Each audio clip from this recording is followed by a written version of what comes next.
Namaste. My name is Preeti Chaudhary, and I am here to talk about all things talent. Talent, something which is absolutely either exclusive or elusive or endangered, even. The whole point why we are here to talk about this particular impediment is because, on the one hand, all our unicorns, flush with all the funds and everything else, are looking for humongous numbers of people to fill all the positions. But on the other hand, there is also the fact that this talent is absolutely not to be found. So here we are with a 6-part series called Talent, Exclusive, Elusive, or Endangered. And here I am today for episode number 1. How big is this talent problem? With two of my very good friends, Dr. Grace Samson, who is the Vice President and Head of HR at Informatica, and Lohit Bhatia, who is the President of Workforce Management at Quess Corp. This series is powered by Quess Corp and Quess IT Staffing. What a wonderful discussion this is going to be. I am all ready and excited to get this conversation started. So let us get Grace, first of all, into this conversation. Grace, a very good morning and thank you for joining us live here today. Please self-introduce yourself, tell us who you are, and also tell us what your thoughts are on this whole talent piece of being either exclusive or elusive or endangered even, and also talking about what is this big problem all about talent that is going on currently. Over to you. Thank you. A very, very good morning, Preeti. Thank you so very much for having me here, and wonderful, Lohit, to be on the panel along with you. Very excited to really make this discussion a very meaningful one for all of us involved here. And in terms of myself, I'm sure Preeti already has introduced, but in terms of role, I've been in the HR world for about 25 years now, currently leading HR for Informatica, and cannot imagine doing anything apart from HR. It's always been a very people-focused career personally for me, and that's really what I love doing. Switching quickly to this wonderful topic, about talent. Well, I'm sure, Preeti, we've all been part of multiple discussions around multiple areas, right? We talk about multi-generational workforce, diversity, various other topics, but all of it really stems from this particular topic we are here to talk and share about, which is talent, right? Because all of it stems from talent, and it's really exciting to talk and decode some of the challenges around today's topic, right? We're talking about, is talent exclusive, elusive, or endangered, right?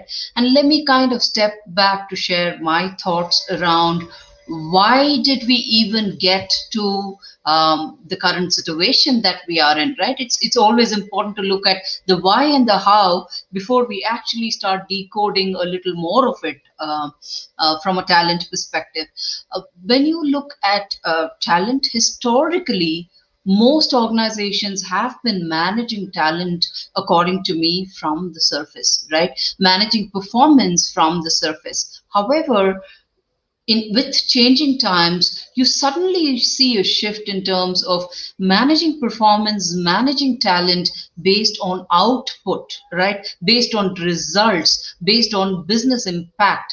And I think that's really why top talent is the category of people who become very exclusive, right, for any organization. And of course, when you decode the why a little further, you will also see how the world has not just changed drastically, but dramatically, right? A lot of, I do remember 5 years before in panel discussions that I've been, nobody predicted COVID. Nobody talked about a hybrid workforce, not many at least, right?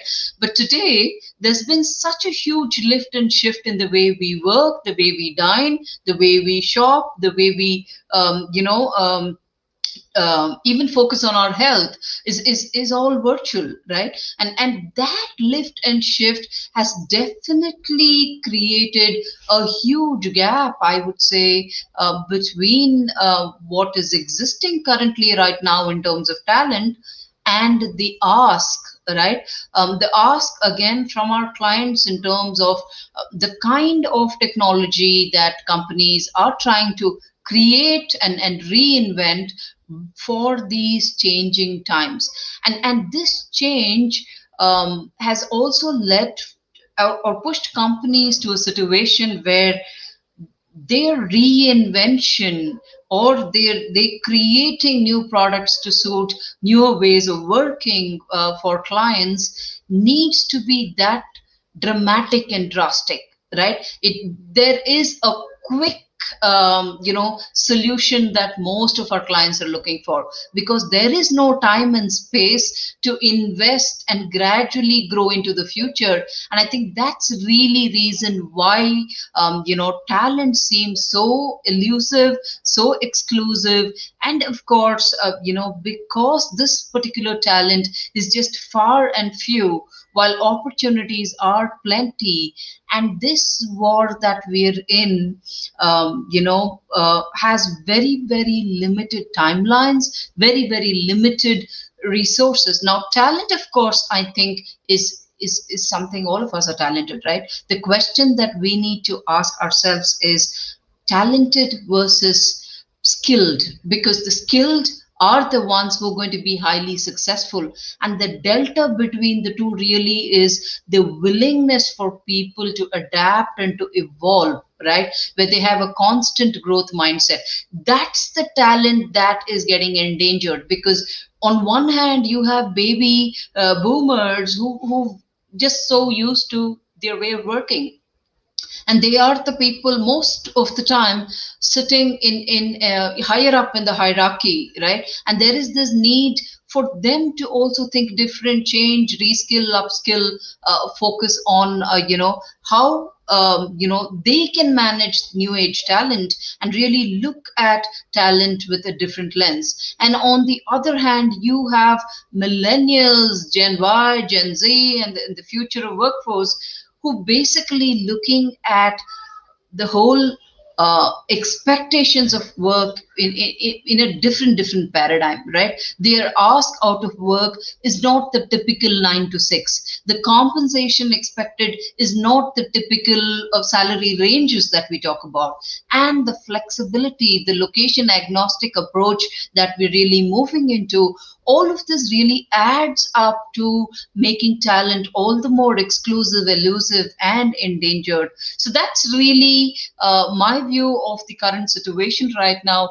And if we start looking at these real-time problems with appropriate lens, we definitely will find appropriate solutions to at least contain most of the challenges in our workforce.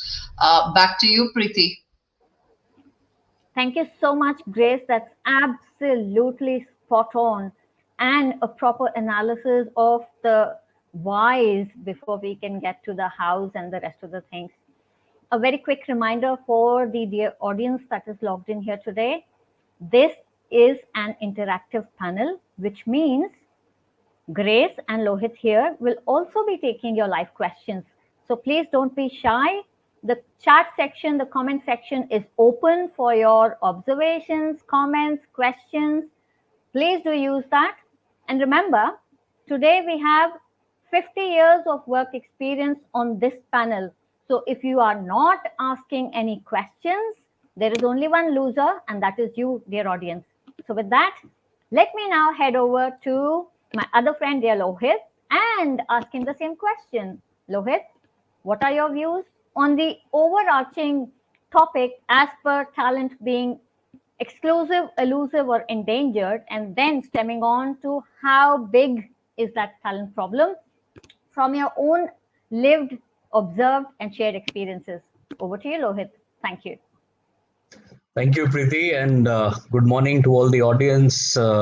Dr. Grace, your opening was stellar and amazing. That sets us for a good discussion today.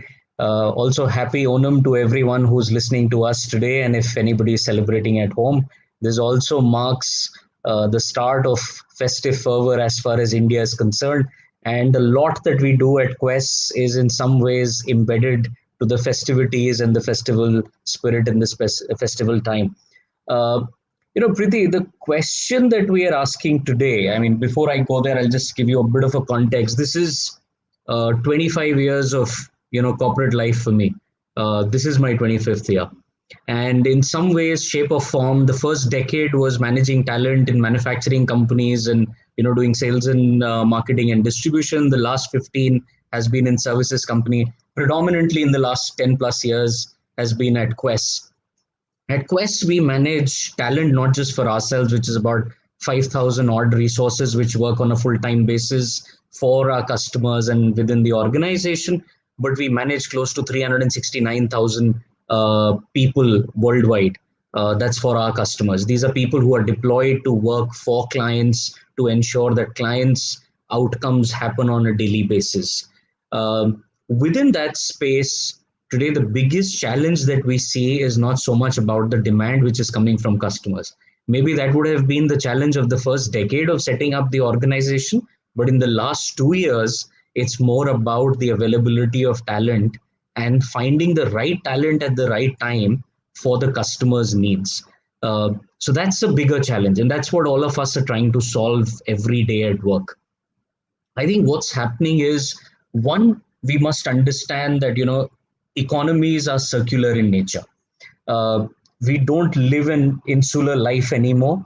We are not cave people anymore. We cannot be singled out and say that this impact to society or this impact to economy will have an X, Y, or a Z impact only in a certain segment.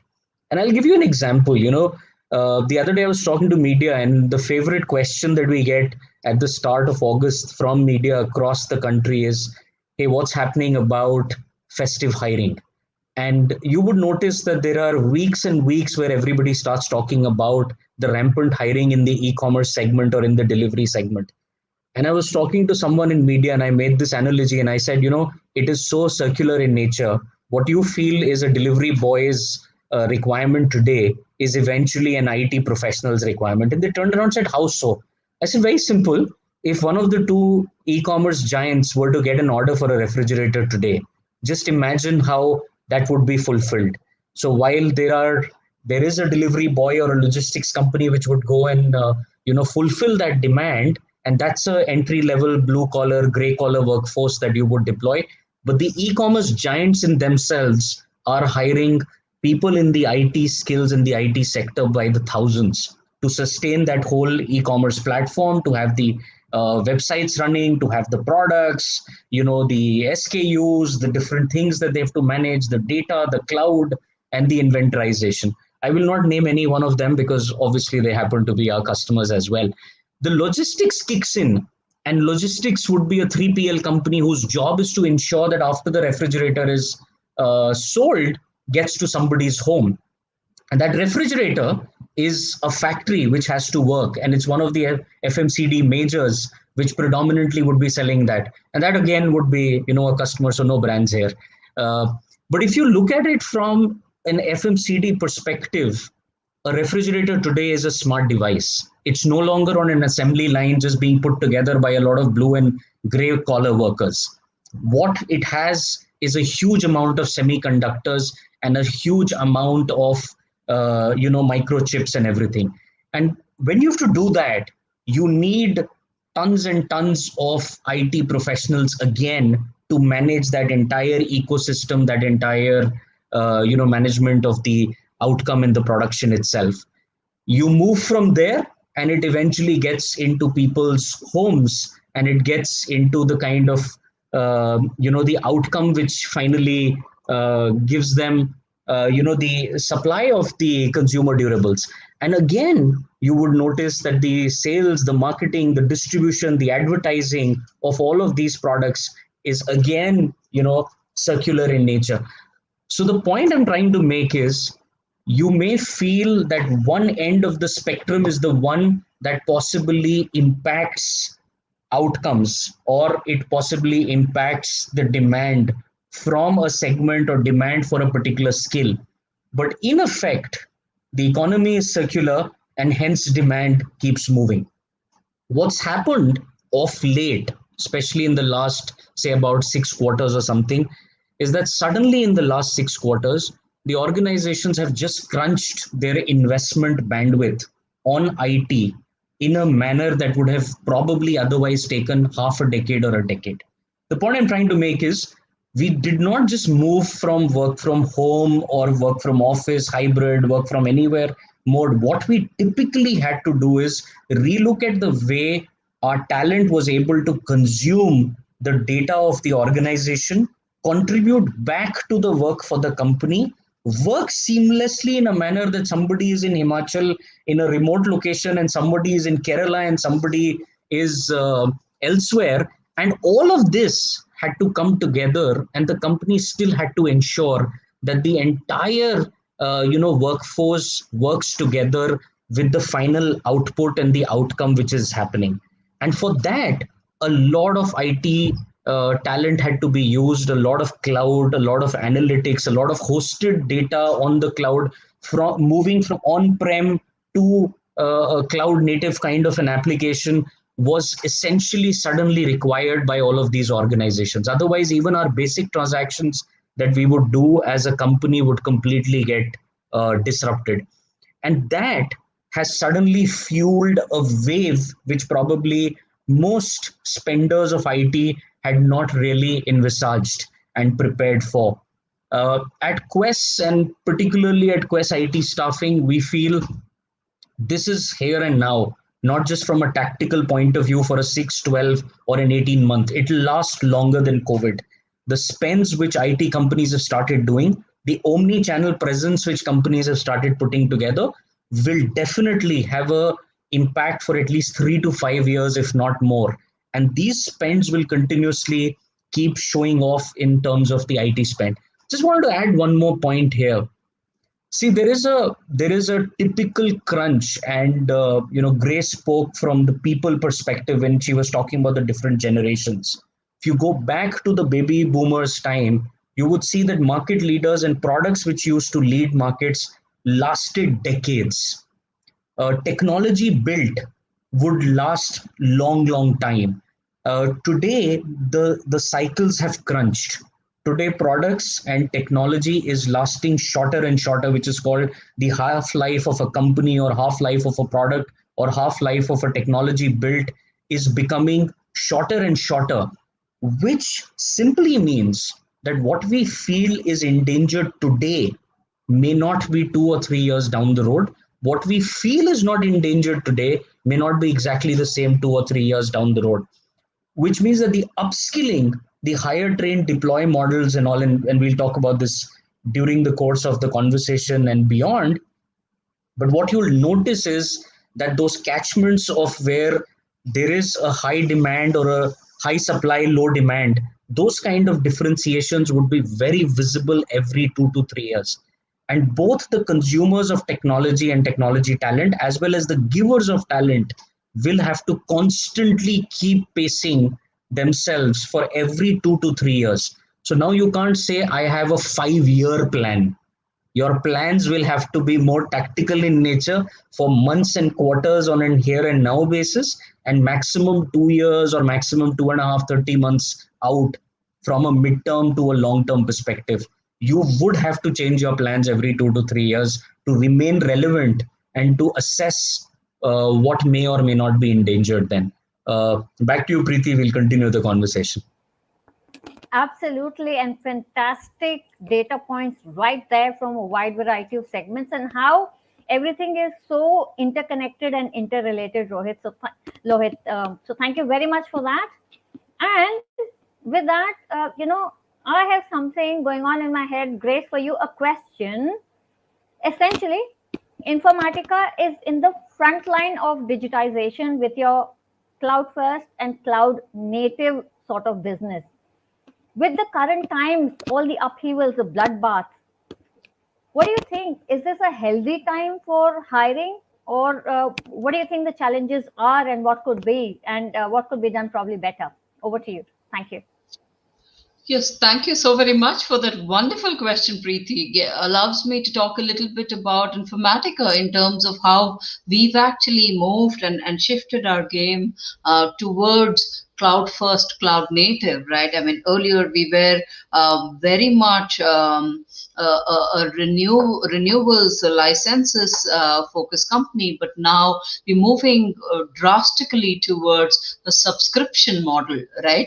And of course, data has never been so critical for all businesses, like the times we have now, right? And it's a great journey we've had so far, and of course we are looking at ramping up, right? I could very proudly say, even during COVID times, even during these challenging times where most organizations have been looking at downsizing, have been looking at doing a lot more with very less talent, Informatica has been very consistent with its hiring efforts and numbers, right?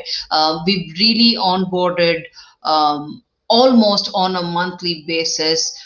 We've seen higher number of people joining Informatica all along, this virtual journey, I would say, for the last 18 months or so. And to your question of, is this the right time to hire? What are some of the challenges?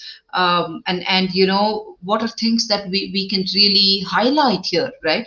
One, there's never been a right time to hire, right? Organizations must continue to hire always. When I say that, it's not like you got to keep opening up new positions, but you got to focus on having that warm pipeline of talent on an ongoing basis, right? Because in a dynamic world, in a world which is dramatic as well, right? Because you don't know what the future holds. It's very important to constantly have that pool of talent in the pipeline. That's point number one, right? Because you can never start your staffing efforts after you've gotten the requisition and you're staring at the job description, right? That's not the time to start. I think we need to, every organization for that matter, needs to have farsightedness to say, what does the future look like, and proactively maintain that pool of talent. So that's the starting point. Now, is this really causing any ongoing challenges for Informatica? I would be very honest here to say, just like every other company, we do have challenges. Now, are the challenges similar or different? I would think it's a blend, right? In terms of what are some of the common challenges that most organizations are facing, personally, I would say the offer decline ratio. The talent, right? Skilled talent, according to me, or the right talent, like Lohit mentioned earlier, are always shopping for other offers at any given point of time, right? So that is one common big challenge that we foresee. Second is also about, we see a slight decrease in the loyalty levels even at senior hiring positions, or senior positions for that matter, right? Because earlier people really worried about just like the product life cycle, right? People worried about their career life cycle, to say, I got to stay at least in a company for a significant and a consistent period of time, because switching jobs immediately and too quickly might just not do me a lot of good. However, I think that mindset is shifting, especially when you bring in this element of a gig economy, right? Where you have people doing more than one job, and you have people who are freelancers available, in a very plug and play mode. It's very challenging to really attract and also higher senior level talent. That is one thing that we see most organizations are struggling with. Now, what is unique to Informatica is we are looking for talent which is readily available, right?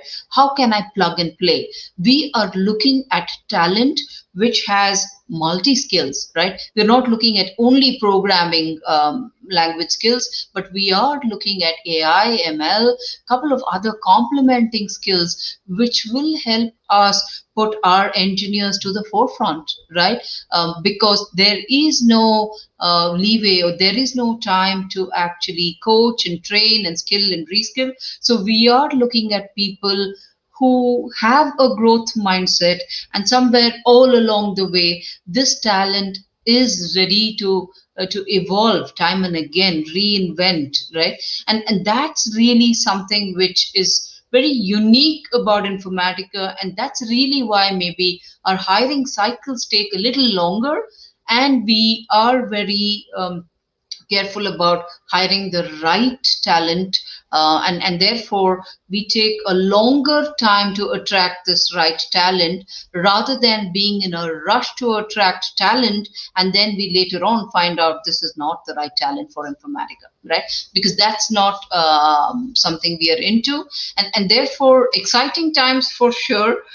There is a lot more effort our talent acquisition team puts in now. We do have a lot of technologies that we kind of leverage. We are looking at the latest and greatest available in the industry, so we can make smarter hiring decisions, because gone are the days where you're being very judgmental about this personal one-on-one interview that happens, right? Now I think it is really imperative for organizations to infuse a lot of technology-led hiring, however, without missing the focus on the human element. I think that's very, very important. And the last point I'd love to highlight is all things money, right? A lot of our talents really looking at the compensation element. Earlier, we would see a bit of reluctance in the way candidates put across the whole negotiation about the offer, right? But gone are those days, especially in a virtual world where you may never have to meet your interviewer if you don't pick the offer. It feels like a very safe space to kind of really engage in very indulgent conversations, I would say, around compensation. And I think those are some real-time challenges that we are facing day in and day out, and of course trying to address them in multiple ways, I would say. Preeti, back to you. Thank you so much. And I love the blended and the plug and play approach right there. Thank you so much for sharing those insights right from every day that is happening around you. And Lohit, today it's definitely an employee led market. One of the other trends that I've been noticing is, if the companies are not providing the flexibility to the employees, especially Gen Z and after, as the workforce is becoming younger and more digital natives with a lot of different value systems and mindsets than, say, millennials or the baby boomers, I think what is happening is essentially they are doing things differently. And Lohit, as India's leading employer, and obviously 250,000 headcounts just under your division with 100,000 more elsewhere, and also as the head of the Indian Staffing Federation, what are your thoughts on this particular scenario of the tech space being completely employee driven? Over to you, and thank you for those insights in advance. Thanks, Preeti. First, I'd like to just take on a bit from what Dr. Grace mentioned, and I think I completely sympathize for the situation currently as of now in India and in the better part of the world as far as IT talent is concerned. I think I also recognize the fact what she was mentioning. At least at Quess, we've been called a constant recruiter. And this has been over the years in the build-up of where Quess has today become the largest private sector employer for India. No matter the fact that we have over 1,000 recruiters among our 5,000 core employees, every fifth person we famously joke is a recruiter at Quess. So if there was an award for largest recruitment factory, I'm sure Quess would have got that as well. Uh, the point I'm trying to make is, even before this scenario of COVID, we were a constant recruiter. And I completely relate to what Dr. Grace was mentioning. All these years at Quest, we've always said, if there's a great talent out there, constantly meet people, talk to them, align them to your future business needs. Because sometimes you may not have a position in your open tracker book, but you will have a great talent out there which will tell you exactly where that person fits, not just for your today's here and now kind of problems and your next year's AOP planning and all, but for the future dynamics of the business, what you want to start as a new vertical, what you want to do as a new country, what you want to do as new programs and projects and all. And we're constantly shopping around for people like that. So we and all of us at Quest would constantly be meeting people without positions which are there on HR tracker. That's the first part. So I completely resonate with what Dr. Grace was saying, that you're always in the lookout for good talent. The second, I mean, to your question today, I think the talent also needs to understand that there are parts where or there are going to be segments of the industry which possibly would have a mismatch between demand and supply. uh, and fair if certain segments do allow you, or certain times do allow you, to get, instead of a 15% hike while transitioning from one employer to another, to move to a 25 or a 30%. If that's what the market wages today are, so be it. There's absolutely no shame, no hurt, nothing wrong there, because they also saw, let's look back 5 years, just 2 years ago. Let's look back the last 5 years, and we felt that the IT industry was starting to sunset. We almost started thinking that everything is now become single rate of growth, and Hindu rate of growth, as we would have called it. And every economy and every country was becoming insular. I'm talking about after 2016, Donald Trump, USA, Europe started to becoming insular. Every geography started saying, no, I will put up my own shops here. I will have my own countrymen look after these shops, and I will have only my citizens. And suddenly came COVID, suddenly came this whole boom of IT, and suddenly came this whole hybrid working. And people said, really doesn't matter where you get talent from, doesn't matter if you now need more Indians and all. How does it make a difference as long as my projects are up and running and my customers are taken care of? So I think if people have waited 4 or 5 years and now they've got a here and now kind of a time, and they're going to demand a bit more, I think it's fine. What is not fine, and as a large employer, we hire about close to 150,000 people every year. Those are the number of offers Quest lands up giving or more every year. So you can imagine, from the most entry level to the most niche skills in IT, everything would be under the sun is what we would be working for.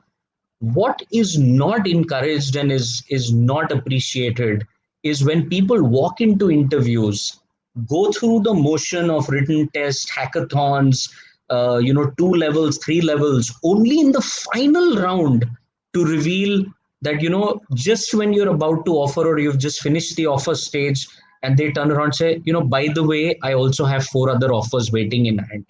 And then people start putting those letters on the table and say, can you better all 4 of these? I think that is not appreciated. So there is a thin line of being aggressive, and thin line of being proactive in a market which is a suppliers market here. But it doesn't mean that you become so nasty about it that you cross over and become unprofessional about it. So I think that part I completely again resonate with Dr. Grace, that it would be better off to sense that out to the recruiter at the pre-screening stage itself, or at the first round itself, that hey, I have 7 days, I already have an offer in hand. If your offer is going to come in less than 7 days, it's, this is the one thing that I'm looking different from my existing offer, I'd like to take it ahead. But if you're also going to be in similar paradigm or similar geography or similar kind of project, I probably don't even want to take it ahead. I think that people will appreciate a lot more. And mind you, to all those people, as as the talent out there, they will be remembered by those organizations and tagged in future. Whenever there is going to be a work which is similar and commensurate to your skills, you'll be the first one on a speed dial of that hiring manager, because of the professionalism you showed at the entire journey of the hiring stage. I think that part we must not forget. Now let's look at a slightly macro picture. uh, if a lot of Indians were to do this enough number of times, and when I say enough number of times, I'm not talking days or weeks here, I'm talking months, quarters, and years here, we will get to a stage, and it's already getting to that point, that a lot of overseas companies have started asking, should we even look at India's talent? Because that arbitrage which was there is diminishing very quickly. We still have a geography disadvantage, a time zone disadvantage. If you have to work UK or Europe, you are away by about 8 hours. You have to do US, you're away by about 10 and a half to 12 hours, depending on what time zones you're looking at and stuff like that. So the point I'm trying to make is, as a nation, we have to recognize that we can only push the envelope as talent to a point.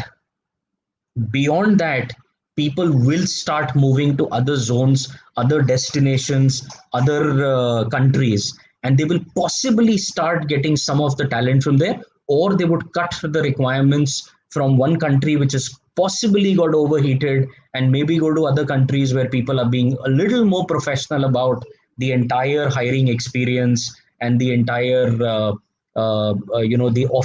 offer management experience and stuff like that. Just to add to a point, I think as Quest, what we've learned, and as Quest IT staffing, what we've learned is that a lot of things have to be done today. Just using, let's say, a monster.com as a database to source talent may not be the only one. So we've coupled that. Obviously, that remains probably one third of all our hires that we do. But we also supplement another third by what's called the referencing mechanism. Today, we have about 10,000 engineers work for us in India, and another 6,000 outside of India in Southeast Asia, Middle East, and the likes. We use this 16,000 talent to do, referencing for us. And that peer referencing and peer review gives us anywhere between 30 to 50,000 people on a monthly basis, everybody contributing 2 to 3 references. And that becomes viral. If you keep doing that over and over and over, just run that algorithm for about 24 months and you'll see the volume of database that you create. The third thing that we've done is we look at hackathons in a very, very big way. Uh, and when people come together collaborating without really a job description, particularly for you, what you're looking at, you're just contributing to more skill that can pour into the bucket. And then you can use it across different segments, across different time zones for different customers when the requirements come. But yeah, I mean, when you have to hire about 1.5 lakh people and more in a year, more the merrier. So any amount of concepts which are possible under the sun, we would consume each one of them, and we are constantly on the lookout to enhance productivity.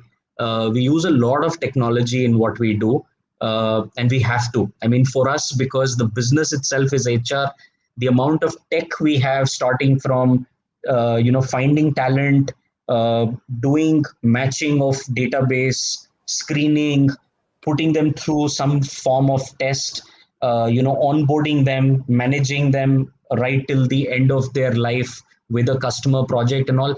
I think we wouldn't be far enough from today where we would say that Quest has more IT engineers sitting and managing all the technology than the number of recruiters who probably recruit. So to people out there who feel that HR and HR companies are pretty fuddy-duddy by that expectation, and they still do a lot of manual work on papers and all, let me tell everybody who's hearing out there, HR companies are also quickly becoming tech companies, because we have to use all of this technology at the base of it.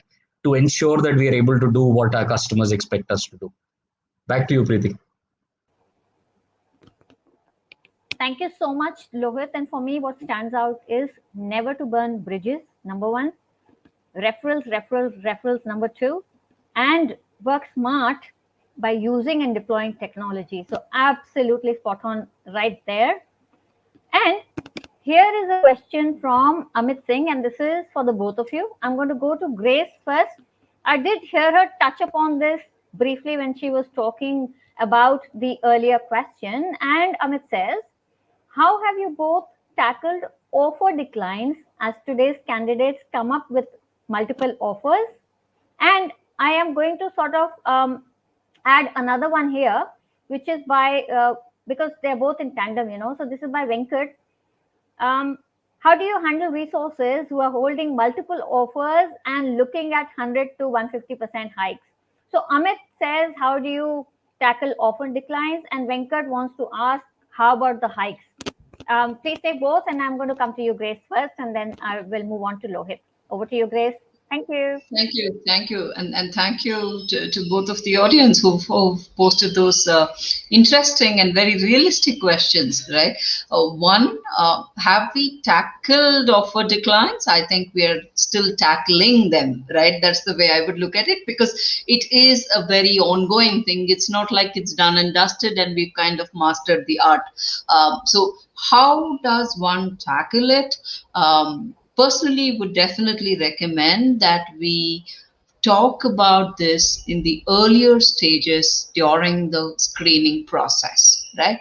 And there is always this stress about how can you start building that relationship with the candidate and focus on the candidate experience, and all along the way screen them through the entire process, right? Because technical skill fitment is one aspect, but what's very important is to look at fitment from a cultural standpoint, right?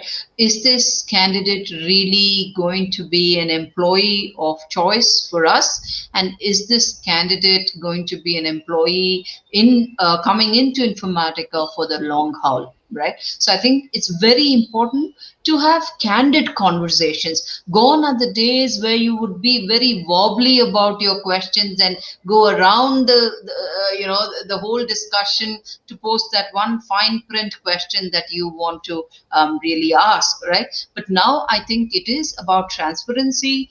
Candidates do understand where employees are coming from. They are already prepared for these questions as well, right? There's a whole lot of literature available in terms of how does one prepare to have this impactful interview. And that literature is also available for employers, right? So both of us, I think, both parties have mastered the art, and therefore I think it warrants a very candid conversation just to ensure you're really taking this additional step forward with this candidate after being convinced with the fact that this person is serious about the offer with Informatica or with my organization, and therefore, clarify questions and also clarify expectations right at the beginning. Yes, would you run the risk of being viewed as somebody who's very highly focused? You might just run the risk of this candidate not showing up for the interview or not showing up for the onboarding. Yes, there is a chance. However, the degree of offer declines can be curbed with screening them ahead in the process. Now, the second question, if I remember right, is how do you deal with people or candidates who have multiple offers, right? They are shopping and window shopping all the time, right? And then there's multiple conversations that happen. And especially these days in a virtual world, I think these conversations are a lot more in number. People want to just test the waters as well, right? So the most important thing again here is two elements, right? Excuse me. The first one definitely is when you think about talent which has multiple offers, that is definitely smart talent out there, because of which they've gotten multiple offers, right? Second, you need to look at how niche is the skill, right? And if the skill is very niche, we live in a day and time where you definitely need that talent for the organization. Therefore, would offer what according to you is affordable to bring this talent in, right?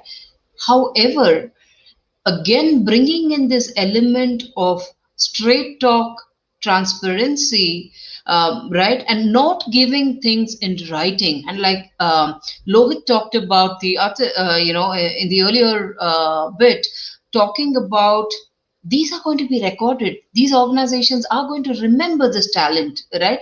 And it's not going to fade away very, very soon from memory. So it's very important for candidates to be as professional and organizations also to be professional, to really call out and say, this is going to be the upper limit of the offer that we would be able to afford as an organization, rather than, increasing the stretch element, right? The more we entertain and stretch and become more and more flexible, I'm sure this candidate is going to have a similar conversation with the other companies where he's holding offers from. So it's very important not to be rigid, but to be firm, and set expectations upfront, saying this is our affordability, these are the expectations, these are the levels, and very important to also be very candid about how we want to deal with the entire process. If the candidate's going to be shopping all along and then finally declines the offer, I think it is going to be smart of us to have quick pipeline that we can build in, and prioritize the other candidates over people who are window shopping with about 3-4 offers, as long as the skills are not heavily niche. Back to you, Preeti. Okay. Thank you so much. Absolutely on point insights right there. And it's over to you, Lohit. Same thing, multiple offers, 100 and 150% salary hike. How do you deal with it? Over to you. Thank you. So if you're a IT company out there, or if you're a customer out there who wants to hire this talent, the first answer would be use Quess IT staffing or Quess staffing to get talent for you. And I'm not just doing a marketing or a sales pitch here for everyone. I'll tell you why. See, I've always believed that the HR space will always remain the most complicated buying decision. And please take this word buying with a pinch of salt, and I'll tell you why. When you go buy a vehicle, or you get a pen, or you buy a cell phone for yourself, or for that matter, a house, which is probably one of the biggest decisions we ever make in our lives, and most people just do it once and maybe twice or whatever. In each of these things, it's an inert product that you're getting, and that comes without a mind, without an emotion, without a culture, without a DNA, without an expectation. So when the buyer says, I want this house, this car, this pen, this vehicle, or whatever, the product does not turn around and say, no, but I don't want you, and I will not go home with you. The product quietly comes. HR space and human is the only product in the entire world, and will always remain the only product which has a choice to say no to the buyer, and can turn around and say, no, not going with you. And that's where having a great staffing partner, having anybody in between to manage that process for you, actually does exactly what Dr. Gray said: sets expectations early on. As a client, you would always hesitate. Are you offering too much? Are you offering too less? And no HR manager has ever cracked this puzzle. That at what stage have you offered too much and you got a yes because you offered too much? You could have gone a few notches lower. And at what stage did you offer just about a little lower? Had you gone one notch up, the person would have said yes and would have come with you. And that's where I think a staffing company or any talent provider helps customers in a big way, because they take care of that nuance. From a Quest perspective, when we are doing this, obviously we have to give people to our customers. We are faced with the same problem. People will come with multiple offers. People will come with unexpected expectations, right, of 100 and 150% and stuff like that. I think where we look at it is, again, I'm taking off from Dr. Grace. So sorry, Grace, you get the first word out. So I'll have to take some sound bites from you. But she made a very valid point on at least two fronts. I completely resonate. One, set expectations early on. That's what we tell our 1,000+ recruiters. Please set expectations. Do not send people to the customer when expectations have not been set appropriately and quite clearly. And when I say expectations, please remember, it's not just monetary. What are you supposed to do there? What is your immediate and medium term and long term activity there? What do you graduate in that organization to become?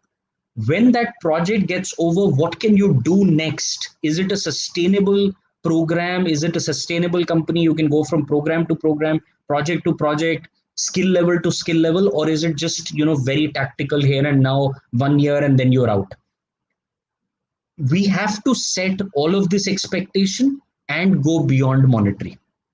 Beyond monetary could be, who would you mentor along with? Who would your mentees be? What kind of teams can you get? What kind of culture does this company have? What kind of DNA does it have? How many leaders does it produce over the years? So we've all, over the years, when we studied, at least in the Indian environment, we famously heard every year the number of CEOs that HUL throws out into the Indian industry, right? It's become a factory of sorts to produce CEOs for tomorrow. What will happen 10 years from today? We've got about close to 100,000 startups today. If they were to all survive, 5 to 8 years from today, each one of them would need board of directors. On an average, as per the government's plan, minimum 4 to 6 independent directors. 600,000 people would be required a decade from today only for startups to have board of directors. Add to it all the listed companies, add to it all the Fortune 500 companies having base in India. Suddenly, you'll realize that the next talent shortage in India is there aren't enough board of directors, or there aren't enough professionals who can take those positions. So the point I'm trying to make is, I think, set the overall expectation that you come here. This may be your compensation part or your monetary part, but here are the other benefits that you have in this ecosystem or in this organization, and which is where you eventually get to.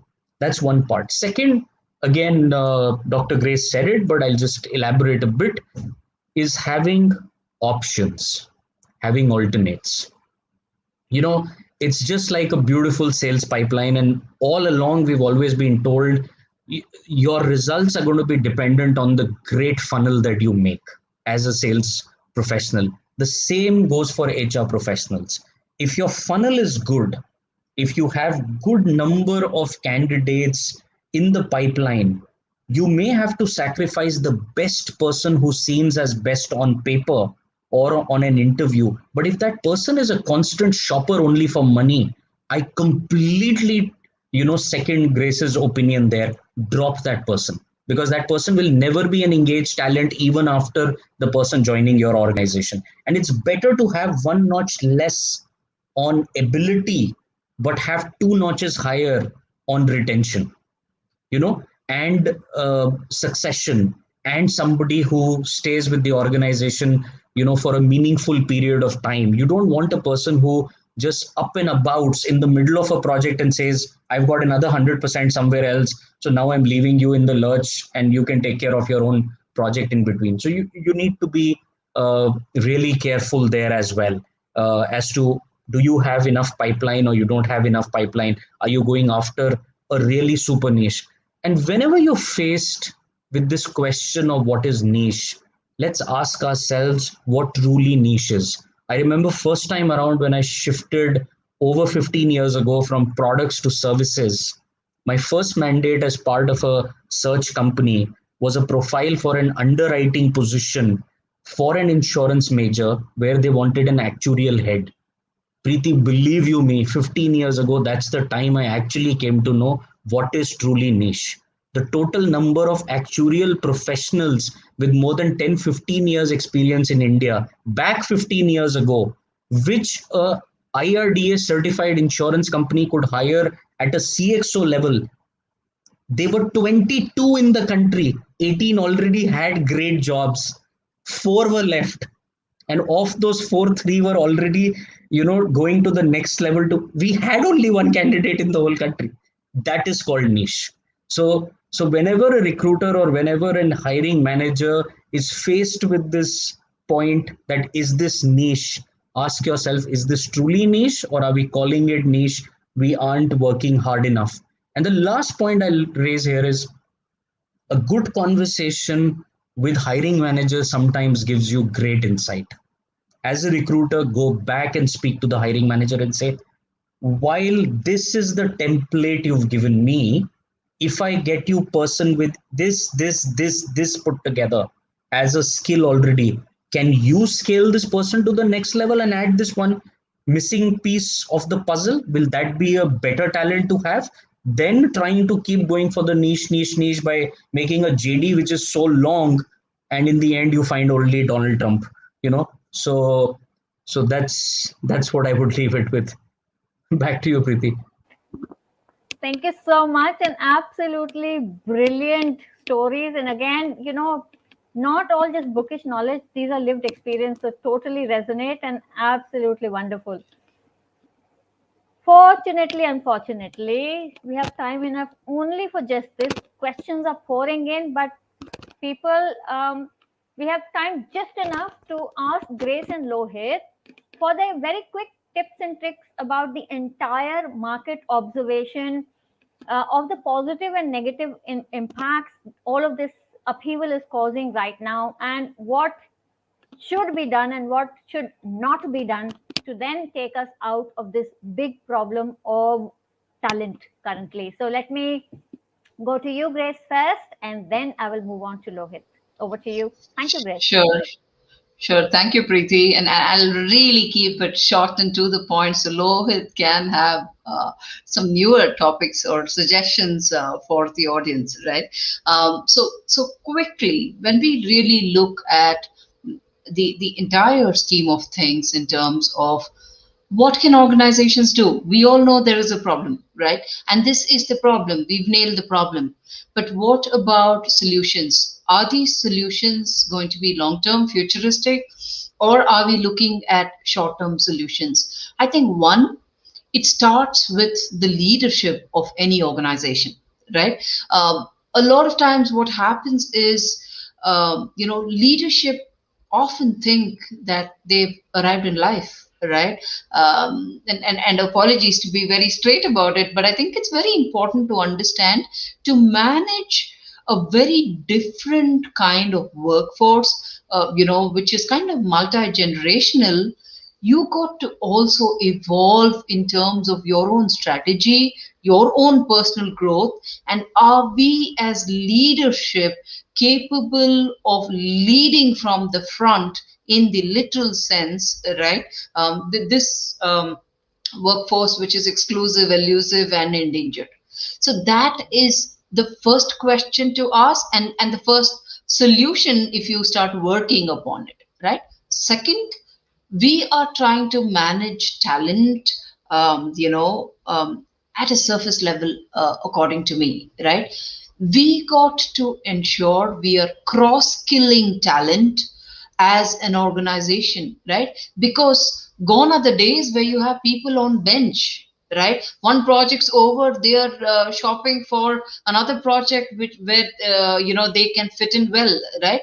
You got to have a pool of talent which is cross-skilled, multi-skilled, because you got to really ensure you're able to cross-pollinate, you're able to plug and play talent depending on project's needs, rather than having rigidity in the whole talent space. Saying, hey, I am a developer, and therefore my job is only XYZ. This is my primary skill. This is my programming skill. I don't come with any front end skills or back end skills. That's not going to work on the long run, right? So it's very important for talent and for organizations to realize that multi-skilling, cross-pollination is really the name of the game. And that's what is going to be sustainable in the future, no matter what the skills are. Today is AI and ML. 20 years later, we don't know what it's going to be called, right? It'll be one of the alphabets of the 26, I'm sure, but we don't know in which combination. So it's very important to understand that skilling, cross pollination is essential for every organization, right? The third one I would stress upon here, right, in a very conscious manner is, and this is more for organizations to realize, is when there's scarcity of resources, we really try to increase the yield. That may not work on an ongoing basis because it has a ripple effect in terms of work life balance, in terms of providing flexibility, in terms of employee health and well being, and of course, emotionally, does one feel like they belong to the organization? That is very, very essential for organizations to be mindful about, right? Especially in a hybrid, workplace or in a virtual workplace, expecting employees to yield beyond their capabilities adds additional artificial pressure on employees, to believe that this is not the place I want to really work for because my manager does not care, my organization doesn't care for my well being. Because gone are the days when it's only about pocketing some money, right? It is about everything else. And COVID's really taught us how less is needed to live a very happy life, right?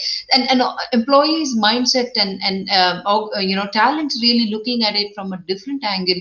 And that's why those hard negotiations during offers, etc., because it's not just about money but about flexibility, about culture. Do I feel like I belong? Is my well-being going to be of primary importance to this employer, so on and so forth. So these are top three things that I would really encourage all of us to look at, because it will give a very rounded approach in terms of taking care of talent, making them feel like they're important and belong, which will increase their growth and their retention. And of course, when you're leading from the front as leaders, you're just setting a great example to say this is the company to work for.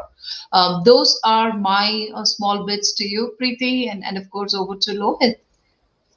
Thank you very much. And Grace, my takeaway from there is put the human back in the human resources. Essentially, that's what you have said all along, IDEB. So make it inclusion, equity, um, IDEB, yeah. So diversity and moreover belonging. That is the number one priority. Thank you so much for sharing those insights. Absolutely resonates.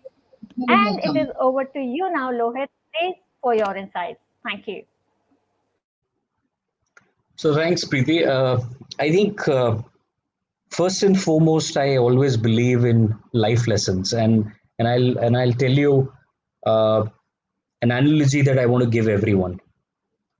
It's always harder to buy an aged plant or a tree for that matter, not a plant, 10, 15, 20, 25 years, and you can keep going upwards and replant it in any other location, in another destination, howsoever safe you've done it. Uh, the ability for it to survive, bear fruits thereafter, will be a lot lesser. It's just like that for talent also. If a company is having to hire at the base also from outside, in the mid management also from outside, in the top management also from the outside, every level they're having to go external and get lateral talent, and there's always this crises which is brewing there. I think there's something fundamental. You need to sit down with your HRBPs, you need to sit down with your CHROs and plan the talent requirements of your organization far better. The simple analogy is saplings have a lot greater ability to survive. Get them young, get them as many as you can, layer over a period of time, take care of them, mentor them, mentee them, look after them, season after season, and ensure that those saplings convert into bushes, shrubs, trees, and thereafter start bearing fruit and stuff like that. I think if that's the kind of pyramid you make in your organization, you'll be extremely, extremely safe rather than having to always constantly look for solutions at every end of the pyramid. The second, what I wanted to mention is, we haven't just got a problem because of COVID. We've also, in some ways, got solutions from COVID. Are we listening to those solutions? That will probably change the paradigm as to how we think. One, work from anywhere and having an ability to work from everywhere is a reality today. Are we using that enough number of times, or are we still hard coding our job description, irrespective of whether we need it or not? We're saying this position is for Bangalore, this is for Hyderabad, this is for Delhi NCR. Do we need everybody to be in those specific locations, or can they co-collaborate and co-create from wherever they are? That will suddenly open up a huge paradigm. From an employment perspective, again, the staffing industry is today very clear. Your employment mix will not be complete unless you're looking at every facet of it, which is permanent employees, staffing employees, and gig workforce. And within the gig workforce, everybody that you need as a talent for every position in your organization not necessarily has to be a 45-hour a week workforce. You don't necessarily need them from a Monday to Friday, from morning till evening, every day on the clock. India, unfortunately, on a 49.7% female population, has less than 22% women working in corporates even today. At senior management, it becomes in single digits. At boards, it's less than 5%. What does that really tell us? That tells us there's a huge population, one gender out there which is disproportionately less utilized or used. Can we make the job description and the requirements such that they can plug in from their own environment, from their own home? If it can be, then you replace the shortage of talent elsewhere. If the 22% women were to tomorrow just become 44%, believe you me, everybody who's asking for a 100% hike will start coming in even with a 5% hike, because we will be flushed with so many more talented people out there which we're probably not looking at.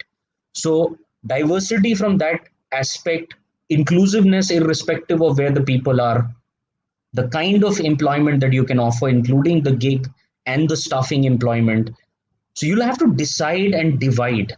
If you've got projects for the short term, you may want to put them on gig oblique staffing. You have projects for the long term, you have some continuity about it, you may just want to put them on the staffing. You've got something very, very strategic in nature. And you see that in the next 5 and 10 years, also, this talent in your organization is not going to hit the glass ceiling. That's when you should go for a permanent employment, because the talent also who comes in is constantly seeing, do I have at least 2 more levels to accomplish in this organization, or am I hitting the glass ceiling next? So I think as far as we are able to do this, as far as we are able to broad base ourselves for all the available talent out there and not just myopically, restrictively look at it the way we used to look at it, say 2 years ago, shall probably give us a lot of answers to probably the question that you are asking. So that's how we look at it. Thank you so much for that, Lohit. And as an equity and inclusion ally, I'm extremely heartened, and so is Grace, my dear friend. I know for a fact she is a big ally as well, for touching upon not leaving half the population behind and taking all of us, in fact, along, because that only widens the horizon, like you said. So thank you for that. Dear audience, this was Talent, Exclusive, Elusive, or Endangered, episode number 1, called How Big is the Problem, with my two dear friends, Dr. Grace Samson of Informatica and Lohit Bhatia of Quess Corp. This series is powered by Quess Corp and Quess IT Staffing. And with my two friends and dear panelists, this is Preeti Chaudhary saying, Jai Hind, do take good care. Thank you for tuning in, and watch out for other segments in this series. Until the next time, please do take good care and stay safe. Thank you. Thank you, Lohit. Thank you, Grace. Thank you, Grace, and thanks, Preeti, for having us.